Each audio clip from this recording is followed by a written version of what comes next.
ओम नमः शिवाय। सावन के महीने की नौमी तिथि कौन सी तिथि? नौमी तिथि। चाहे शुक्ल पक्ष की हो या चाहे कृष्ण पक्ष की हो, 7 ध्रुवा। कितनी ध्रुवा? 7। अशोक सुंदरी वाली जगह पे चढ़ाकर, शंकर भगवान के ऊपर चढ़ाकर, गणेश जी के चरण में लगाकर उसको अपने घर लेकर आइए। हटकेश्वर महादेव का स्मरण करो। कौन सा महादेव का? हटकेश्वर महादेव का। उनको लेकर आइए।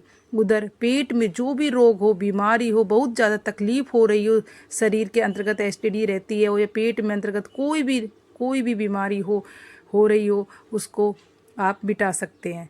महीने के कौन सी महीने में? भादों के महीने में किसी भी दिन सुबह या शाम आप वो दरवा लेकर आइए। 5 दिन, 6 दिन, 7 दिन एक एक कर कर खाली पेट उसको चबा चबा कर खा ले, और पानी भी पी लीजिए।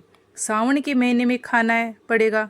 बाद में चतुर्मास, चारों महीनों में बड़ा बड़ा महत्व है सभी।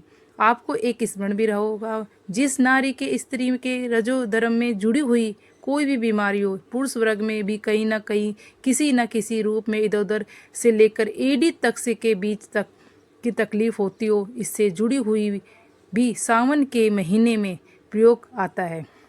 उसको कर लेने से संपूर्ण जीवन समय में नाभिक से लेके एडी तक के बीच में कभी तकलीफ हो ही नहीं सकती। और जल में शंकर भगवान का सूल पानेश्वर महादेव का नाम चढ़ाना जाता है। कौन से महादेव का नाम? सूल पानेश्वर महादेव को सूल उसका भी स्थान है कि जो जल कहाँ चढ़ता है। पहले तो नौमी तिथि को ध्रुवा प्रयोग भगवान शंकर के चढ़ता है। उसके बाद अशोक सुंदरी वाली जगह पे गणेश जी महाराज के कहकर आप याद होगा कि जिस समय गणेश जी महाराज को कुबेर जी महाराज के घर भोजन करने गए थे, गणेश जी भगवान सारा अन्न खा लेते हैं। शंकर भगवान ने ध्रुवा भेजी थी। ध्रुवा जब गणेश जी को भेजी गई थी तो शंकर औषधि के लिए भेजी गई थी।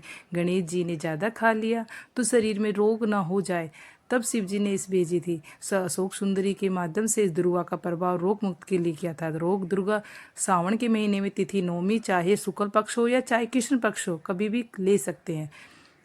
और एक चावल का दाना, एक पुष्प और एक लोटा जल जीवन का सार्थकता है। एक दिन शाम के समय, प्रदोष का दिन, प्रदोष काल के समय भगवान देवती देव महादेव, माँ जगत जननी पार्वती माता साथ में भ्रमण करने गए थे। अगर प्रदोष के दिन आप व्रत नहीं कर सकते, मान लो आप भूखा नहीं रह सकते, प्रदोष व्रत नहीं कर सकते, तो आप शिव महापुराण की कथा में कहते हैं कि प्रदोष के दिन, प्रदोष काल में अपने ही दरवाजे के पास देवती देव महादेव का स्मरण करें, और लक्ष्मी जी की वृद्धि के लिए, कार्य सिद्ध के लिए, शब्द का प्राप्त करने के लिए आप अपने घर में दरवाजे के पास एक दीपक लगा सकते हो।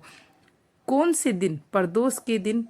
एक बात और अच्छी समझ लीजिए, जो बच्चा चिड़चिड़ा हो, चाहे घर में बेटी हो, बहू हो, सास हो, ससुर हो, परिवार के कोई भी सदस्य हो, छोटे बच्चे हो, या चिड़चिड़ापन है, प्रकृति करते हुए चिड़चिड़ा स्वभाव हो रहा है, जरा जरा सी बात पे क्रोध आ रहा है, प्रदोष के दिन, प्रदोष काल के बेलपत्री के पेड़ के नीचे एक जो पत्ता आपके पास है, पान का मिल जाए या पान का, पीपल का मिल जाए या पीपल या बेलपत्र का मिल जाए, कोई भी हो, बेलपत्र का उस पत्ते के एक पात्र, थोड़ा सा शहद और 7 दाने चावल के रखकर घी का दिया जला दे। थोड़ा सा जल हाथ में अंजलि में लेकर भगवान महादेव का स्मरण कर ले। इस बेलपत्री वृक्ष के नीचे माता लक्ष्मी, पार्वती, सरस्वती विराजमान। इसी बेलपत्री के पेड़ के नीचे मेरे महादेव 12 ज्योतिर्लिंग स्वरूप प्रकट है, उसका स्मरण कर ले। जल चढ़ा दीजिए और उसका स्मरण कर ले।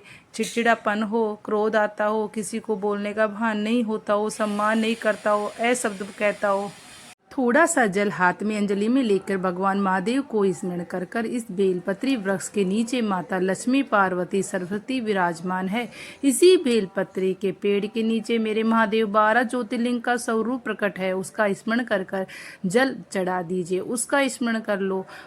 जो बच्चा चिड़चिड़ा, क्रोध करता हो, जिसके बोलने का भान नहीं होता, सम्मान नहीं होता है, अशब्द कहता हो, उनका स्मरण कर कर आप छोड़ें एकदम।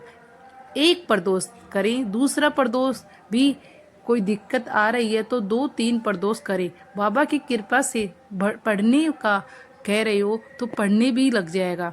और एक आंध्र प्रयास के बच्चों के लिए भी कर लो, बच्चों को विद्या प्रबल होगी। और शिव उपासना को जो फल है 1000 गुना पहले कथा के काज में फिर कहते हैं।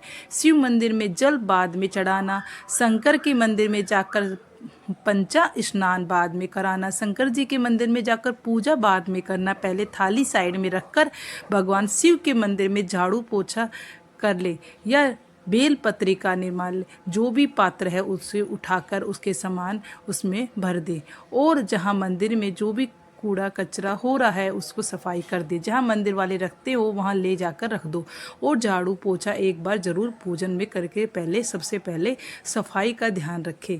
एक विश्वास रखना, आप मंदिर की सफाई नहीं कर रहे हो तो फिर निवेदन करूँगा कि आप मंदिर की झाड़ू नहीं लगा रहे हो, तो आप मंदिर की सफाई नहीं कर रहे हो, तो आप मंदिर में पोछा नहीं लगा रहे हो, तो जितना हाथ आप मंदिर के फेर रहे हो सफाई के लिए उतना ही आपके जीवन में जितना दुख है, जितनी तकलीफ है, जितना कष्ट है, जितनी बीमारी है, उस हाथ फेरने से सब दूर हो जाएंगे। पर दुनिया के लोग कहते हैं कि साहब हमारे यहाँ सुख नहीं है, शांति नहीं है। शांति तुमने भंग करी, कोई दूसरा भंग करे, चप्पल उतार दी दरवाजे पर, मंदिर के द्वार पर। हम तो यहाँ तक कहेंगे पशुपति का जब व्रत करते हो तो उस टाइम आप चप्पल धारण ना करें। एक सोमवार मत पहनो चप्पल, मंदिर जाओ तब तक मत पहनो, दिन भर पहनो, पर मंदिर जाते टाइम ना पहनो। कोई ज़रूरी नहीं है कि मंदिर पहनने चप्पल पहनना ज़रूरी है, मत पहनो मंदिर जाने। द्वार पर जहाँ भगवान विराजे हैं उसके द्वार पर अगर आपने चप्पल उतारी है तो आप तो अंदर चले जाएंगे। जितने भी लोग लांघ रहे हैं उसका मालूम, उसका स्मरण कितना कितना गया। छाता, चप्पल, आसन, मांग का टीका, इसका भी वर्णन पहले कर चुका हूँ मैं कथाओं में, आपको लोगों को सुनाया होगा। छाते का भी वर्णन किया। किसी छाता बारिश में तुम लेकर आ गए, पानी गिरने लगा, तुम्हारा छाता देना छाता तो लेकर आ गए, पर जितनी दिन तुम्हारे घर में रखा हुआ है उतना ही दिन हिसाब लगा कर रखा है। 15 दिन रखा है, तैयारी रख दे लेना। 15 दिन कितने घंटे हुए, कितने घंटे कितने पल, उतना आपको दुख भोगना पड़ेगा। दूसरे का छाता आया है इसलिए कोई प्राण छोड़ना है, मरण मारता है तो उसके पद पर यही सब चीज़ें देना पड़ती है। क्या क्या बोलते हो जाओ, छाता, चप्पल, आसन, माला देना पड़ता है। बोलो देते हैं कि नहीं?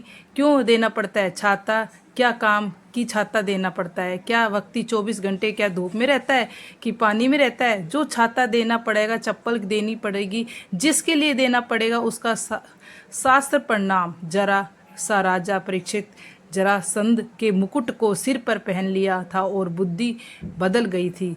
समीन बाबा के गले में मरा हुआ सांप डाल दिया। केवल मांग का टीका अर्थात सिर पर मुकुट बदला है और काम हो गया। बहुत ध्यान देना पड़ता है। तुम्हारी चप्पल कोई ले गया तो तुम रो नहीं, तुम्हारी समस्या दूर हो गई। ओम नमः शिवाय, ओम नमः शिवाय।